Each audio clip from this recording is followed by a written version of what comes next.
It's time for another episode of Gospel Preaching Live, brought to you by the Kearney Church of Christ, which meets at 406 North Clark in Kearney, Missouri. Make plans to come out and visit the brethren, who look forward to seeing you. And now the host of Gospel Preaching Live, Richard Dodson. Okay, welcome again for another episode of Gospel Preaching Live. I am the minister of the Kearney Church of Christ, Richard Dodson, and I appreciate you tuning in. I hope you enjoy the lesson. Hopefully you'll find it benefiting to you. If you have any questions or comments about the show and you don't want to leave them in the comment section on Facebook or YouTube, you can go and call or text me at 816-686-9517. That's 816-686-9517. And I'll do my best to help you. If you're not comfortable with that, or if it's more convenient, drop me an email, gospelpreachinglive@gmail.com. That's gospelpreachinglive@gmail.com. And as I said, I'll do my best to accommodate you. All right, tonight we are going to answer that question, are you walking on dry ground? Take a good look at the picture. You'll see the waters parted on both sides, and there's dry ground for someone to walk through. That probably reminds you of a biblical story or two that we're going to address this evening. And that's good, because that's exactly how it relates to our lesson. We are actually going to compare that with what we're supposed to be doing. And of course, asking ourselves this question, are you walking on dry ground? Because that's what we need to be doing. So without further ado, let's go ahead and start into our lesson. Now, again, I did say that picture probably reminded you of a couple of biblical stories. And so we're going to go ahead and look at one of those by way of introduction. And this first one is when the Israelites was leaving Egypt and they came and they were stranded against the sea. And this is where Moses parted the water. Well, the Lord parted the waters, but it was through Moses' direction to the people that the waters were parted and they walked on dry ground. But we'll start reading in Exodus chapter 14 and verse 13 through 16. And Moses said to the people, "Fear not, stand firm, and see the salvation of the Lord, which he will work for you today. For the Egyptians whom you see today, you shall never see again. The Lord will fight for you, and you have only to be silent." And the Lord said to Moses, "Why do you cry to me? Tell the people of Israel to go forward. Lift up your staff and stretch out your hand over the sea and divide it, that the people of Israel may go through the sea on dry ground." Then Moses stretched out his hand over the sea, continuing on in verse 21, and the Lord drove the sea back by a strong east wind all night and made the sea dry land, and the waters were divided. And the people of Israel went into the midst of the sea on dry ground, and the waters being a wall to them on their right hand and on their left. Now, I want you to think about that story, because what they were doing, they were leaving the life that they knew as bondage in Egypt. That's all they had known. And now they were following Moses, who was leading them by the power of the Lord. And they were going to go to end up being in the promised land. And so they came backed up to the sea. Pharaoh and his army were chasing after them. And the Lord provides a means of escape. He parted the waters. And so now they had to really perform an act of faith. They're going to have to walk into the middle of the sea. The sea is going to be up on the right. It's going to be up on the left. And they're going to see the depth of the waters and the power that's in the water. They're going to see that as they risk their own lives to cross that sea. Now, that's a trial. That is a trial that we don't face today. We have our own trials that are like that, and we're going to talk a little bit about that. But this was a major trial for them. Moses said, "You're going to have to go forward."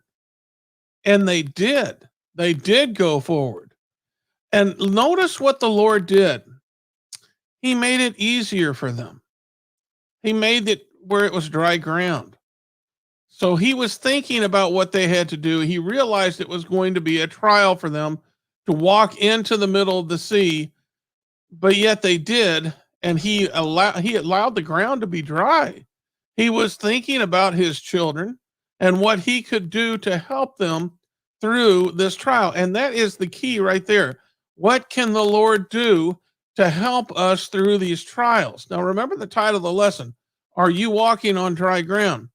As we're going to talk about, you're going to face trials in your life. What you want the Lord to be doing is to help you overcome that trial. He's not saying that you're not going to be tried. You are going to be tried. You are going to have to endure that trial. But what you want the Lord to do, as he did for the Israelites, you want the Lord to help you make it through there. And the way he can do that is the same way he did for the Israelites. He can provide dry ground. And I say that as a metaphor for you. He can make it to where it's bearable. Now let's look at another example of those who walked on dry ground in Joshua chapter 3. Now, if you remember, when the Israelites first originally came to go into the promised land, Moses had sent the 12 spies to check out the land. And when the 12 spies returned, only Joshua and Caleb had a good report. The rest of them even exaggerated their story, told them that they appeared as grasshoppers to the giants of the land. And they were like, we can't go in. Even though the Lord was saying go, they were saying, no, let's not go. Well, the people listened to the 10 spies and not Joshua and Caleb.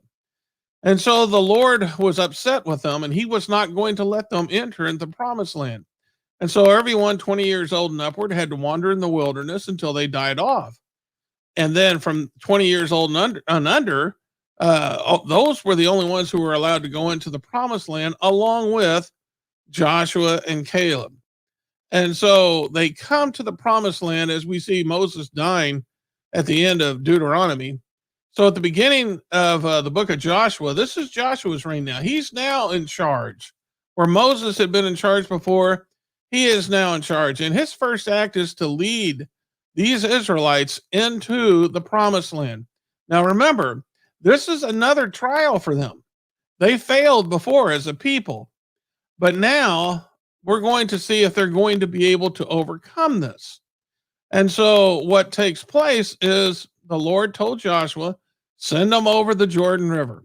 And he told them to send the priests before with the ark, stand in the river, and then the people would pass on.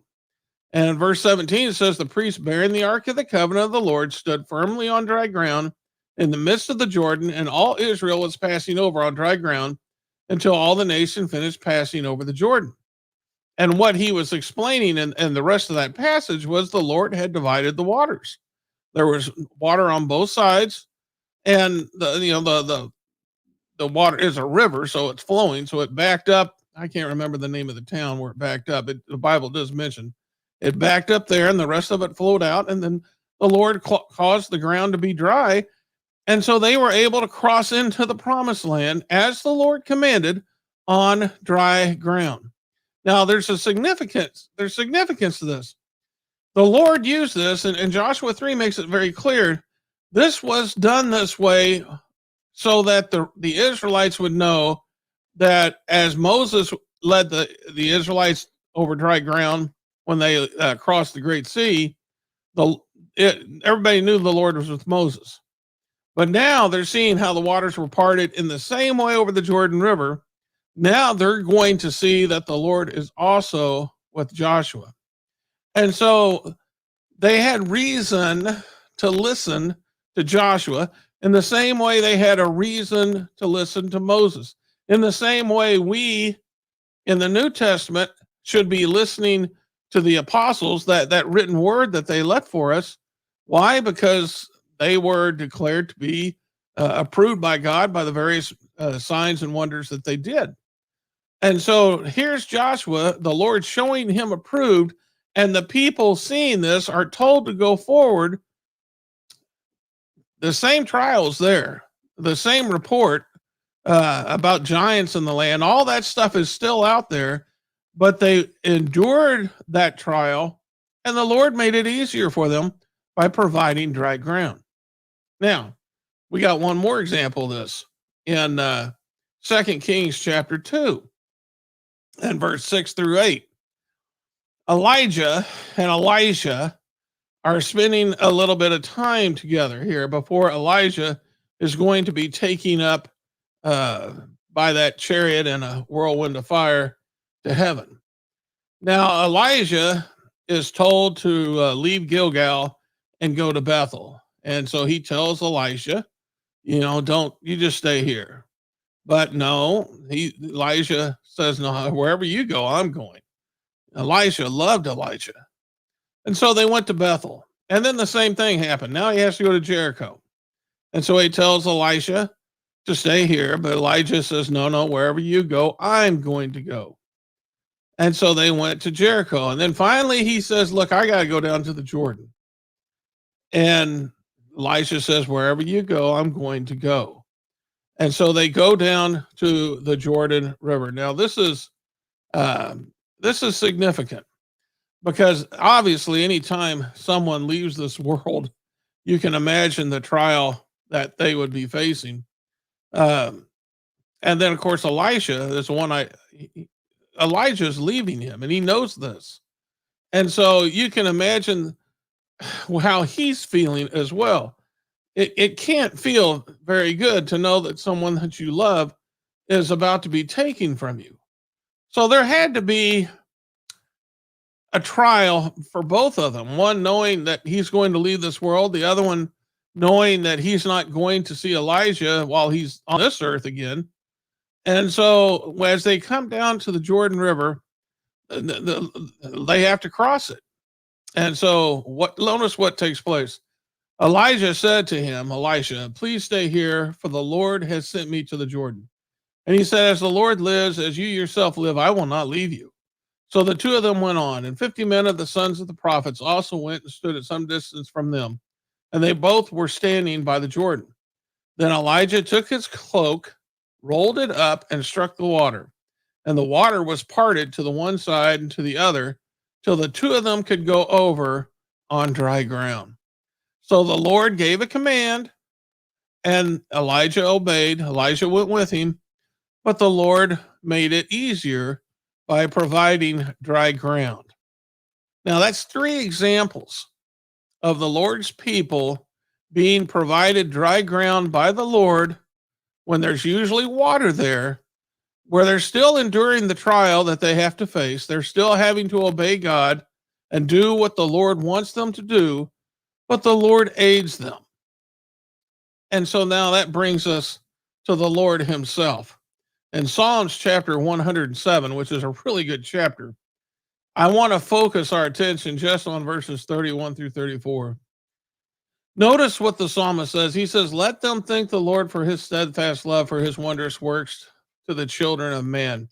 Let them extol him in the congregation of the people and praise him in the assembly of the elders. He turns rivers into a desert and springs of water into thirsty ground, which is just what we read about. A fruitful land into a salty waste because the evil of its inhabitants.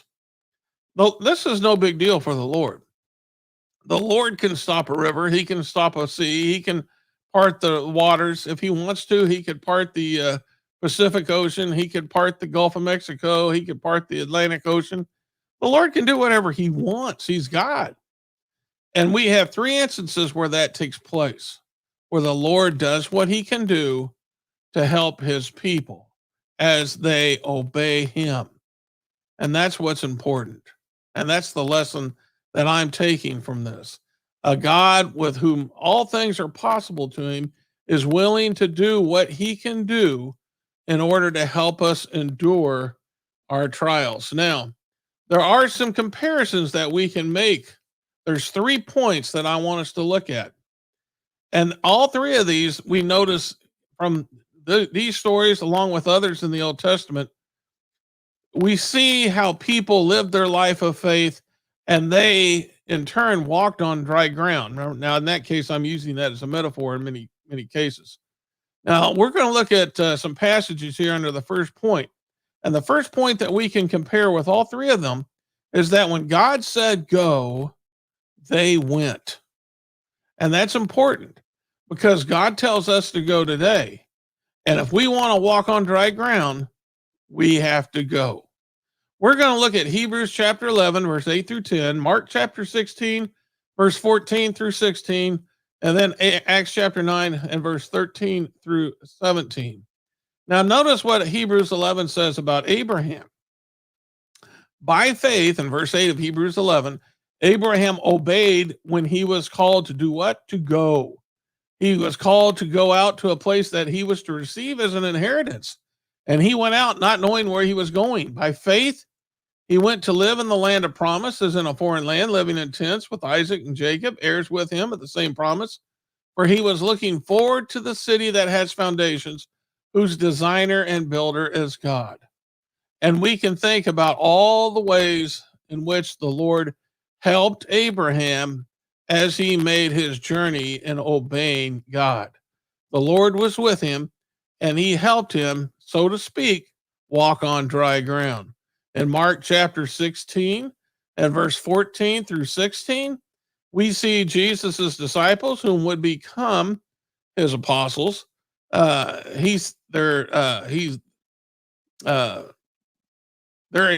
inclined on Jesus as Jesus gives them their final instructions, and he says afterward, he appeared to the 11 themselves as they were reclining at a table, and he rebuked them for their unbelief and hardness of heart, because they had not believed those who saw him after he had risen.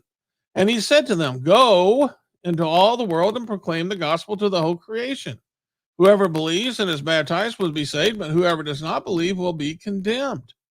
So they were to do this. They were to go into all the world. And guess what? In Romans chapter 10 and verse 18, it is apparent that the gospel had gone to the entire world. They did that. The Lord told them to go, and they did go. And we have many examples that we can go through in the book of Acts and elsewhere where the Lord was with them and helped them as they went. And so that's important. We can glean from that.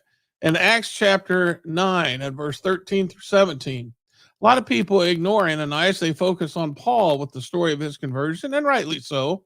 But I want you to put yourself in Ananias' position. He is told to go and present himself to at the time it was Saul, who had persecuted many of the Christians, and who would persecute too Ananias if the Lord hadn't appeared to him. And so he was hesitant to go when the Lord told him to go. So this was a trial for him. And it said, Ananias answered, Lord, I've heard from many about this man, how much evil he has done to your saints at Jerusalem. And here he has authority from the chief priest to bind all who call on your name. So this was a trial for Ananias, but the Lord said to him, go, for he is a chosen instrument of mine to carry my name before the Gentiles and kings of the children of Israel. And I will show him how much he must suffer for the sake of my name. And so Ananias departed and entered the house. So all throughout the New Testament, we have examples of those early Christians whom, when the Lord said go, as he told the Israelites, as he told Joshua and the Israelites when they crossed over into the promised land, and as he told Elijah, they went. And we have to be willing to go as well when the Lord tells us to go, if we expect his help. Now, another thing that they had in common was they all believed God. They believed in his words. We're going to look at 2 Timothy 1, verse 11 and 12, 1 Corinthians chapter 15, verse 1 and 2, James chapter 2 and verse 23, and then Jude and verse 5. But in 2 Timothy chapter 1, verse 11 and through 12, Paul said this about himself. He says, I am appointed a preacher and an apostle and a teacher of the Gentiles. For the which cause I also suffer these things. Nevertheless, I'm not ashamed. For I know whom I have what? Believed. And am persuaded that he is able to keep that which I've committed unto him against that day. Now, what was the apostle Paul told to do? Well, remember, we were talking about Ananias. He was a chosen vessel. He had to go. He was going to have to go preach. And so he did that. We have all the scriptures that we have in the New Testament that show us the evidence that Paul did that very thing. He went, and he went. Why? Because he believed. He believed. He was persuaded that the Lord was able to keep that which he had committed unto him against that day. He believed. And so the Lord was with him. Remember when Paul got bit by a poisonous serpent? Nothing happened to him. That's just one example of how the Lord was with the Apostle Paul. In 1 Corinthians chapter 15 and verse 1 and 2, Paul said this to the Corinthians. He said, "Moreover, brethren, I declare unto you the gospel which I preached unto you." What was preached to the Corinthians? The gospel, which you also received and wherein you stand, by which also you are saved, if you keep in memory what I preached unto you, unless you have believed in vain. And what was Paul telling them by inspiration in the book of 1 Corinthians? There was many things he was correcting them, but you can sum it all up by saying that he was telling them to go. They were going to have to go and obey God. And what in 2 Corinthians, it's apparent that that's what they did. But what they did do was they believed. They believed. And so they could rest assured that the Lord was going to be with them. In James chapter 2 and verse 23, we have this scripture that makes reference back to Abraham. It says, "The scripture was fulfilled, which saith, Abraham believed God, and it was imputed unto him for righteousness, and he was called the friend of God." If we want to be God's friend, we're going to have to believe. And the only way we're going to be able to go is if we believe God when he says, "Go, I'm going to be with you. Everything's going to be okay." We're going to have to believe in that. That's exactly what Paul did. He trusted the Lord. In Jude, in verse 5, Jude says, "I will therefore put you in remembrance, though you once knew this, how that the Lord, having saved the people out of the land of Egypt, afterward destroyed them that believed not." And remember the story we made reference to about the 12 spies, how only 2, Joshua and Caleb, came back, and the 10 others had a bad report, and everyone believed that bad report. Well, that's what he's making reference to. Those people who came up out of the land of Egypt, they were destroyed. And they didn't get to enter into the promised land. And the thing that killed them, the thing that caused the Lord not to be with them, is that they did not believe. So if we want to be like Moses and the Israelites, if we want to be like Joshua, if we want to be like Elisha and Elijah, then we're going to have to believe also. And then the last point that I have that they all had in common was they had hope. We're going to look at Acts chapter 24, verse 14 through 15, Romans chapter 8, verse 22 through 25, and then also in Romans chapter 15 and verse 4. In Acts 24, Paul said this to Felix. He said, "This I confess unto thee, that after the way which they call heresy, so worship I the God of my fathers, believing all things which are written in the law and in the prophets, and have hope toward God, which they themselves also allow, that there shall be a resurrection of the dead, both of the just and the unjust." What allows a servant of the Lord to risk his life as Paul did in service to God? Why would he do that? Because he has hope of an eternal life. He has hope that the Lord will raise him from the dead, based on the fact that he believes in God and his promises, and the fact that he obeyed. So Paul had that hope. In Romans chapter 8 and verse 22 through 25, this hope is described for us. He says, "We know that the whole creation has been groaning together in the pains of childbirth until now.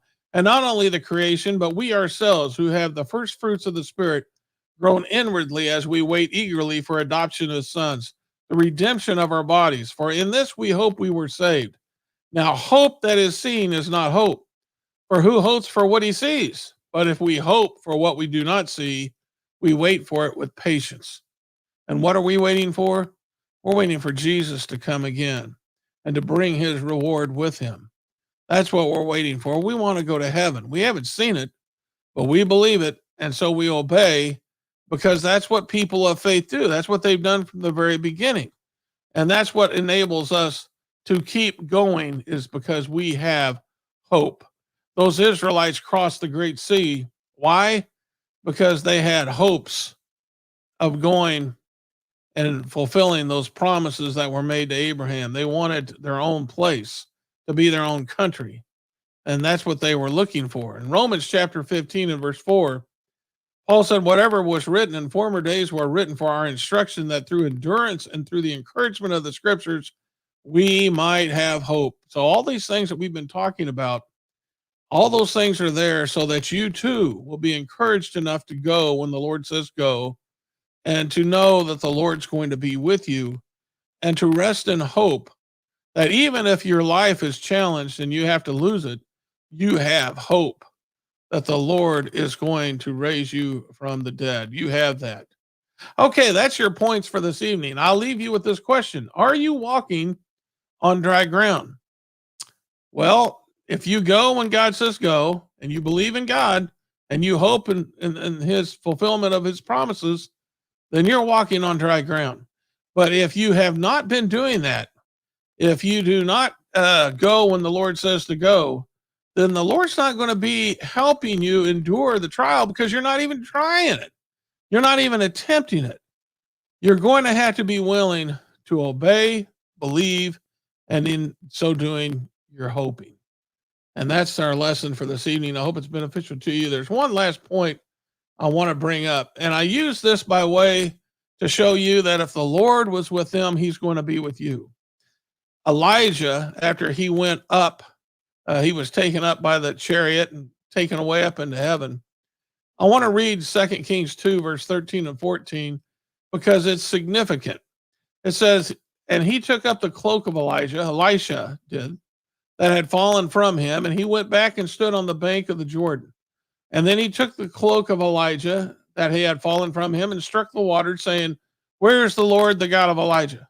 And when he struck the water was parted to the one side and to the other, and Elisha went over. You see, the Lord, the same Lord who was with Elijah, was willing to be with Elisha. The same Lord who was willing to be with the Israelites when they crossed the sea, he's willing to be with you. The same Lord who was with the Israelites when they crossed into the promised land on dry ground, he's willing to help you too. He's willing to be with you.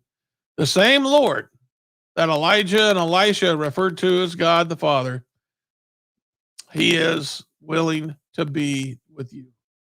So the question is, are you walking on dry ground? If not, you can correct that. And I hope and pray that you do. That's your lesson this evening. Again, I hope it's been beneficial to you. And please like it and share it if you do think that's beneficial. Maybe you know somebody who needs to hear this lesson right now. Okay, if you're ever in the Kearney, Missouri area, please come and visit us at 406 North Clark. Kearney Church of Christ in Kearney, Missouri. We meet at 9:30 on Sunday morning, 10:30 for worship. And you can learn all you need to know about the church by going to www.kearneychurch.com. And also, if you are in the Kearney area or a little bit outside of it, you can listen to 102.7 FM KBGZ radio and hear a gospel lesson preached every Sunday morning at 7 o'clock. If you live outside of Kearney or the Kearney area, then you can stream it on your mobile device. Swords with Swords is an internet show that I do with my brother-in-law, Chris Peltz. It's on every Tuesday at 10 o'clock. It is a work of the Southside Church of Christ in Springfield, Missouri. Chris and I get together and we discuss issues and how they relate to the Bible. Again, that's on every Tuesday morning at 10 o'clock, and you can watch that by going to kearneychurch.com and pressing on the Facebook or YouTube links. Berean Spirits, likewise, it airs every Thursday at 10 o'clock, and it's a Bible study that's me and four other preachers have. And it airs every Thursday at 10 o'clock. It aired this morning. You can always catch we keep it copied. You can go to the Kearney Church website and press on the Facebook and YouTube channels to watch it. Or there's also a link there to go to the Berean Spirits YouTube page. So be sure to check those out. In fact, I believe now Berean Spirits is also being uploaded on Spotify. So if you're going on a trip and you want to hear some lessons, you'll be able to tune in at that time and take some lessons with you. Okay, our next episode of Gospel Preaching Live will be this Sunday at 6 p.m. I hope you will join me at that time. Until then, remember, this is the day the Lord has made. Let's rejoice in it and be glad.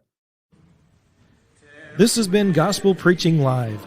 Join us each week as truth is taught, faith is examined, and beliefs are challenged. Be sure and hit the like button so you can be notified of future episodes. And to watch past episodes, go to our website, kearneychurch.com. This has been a work of the Kearney Church of Christ.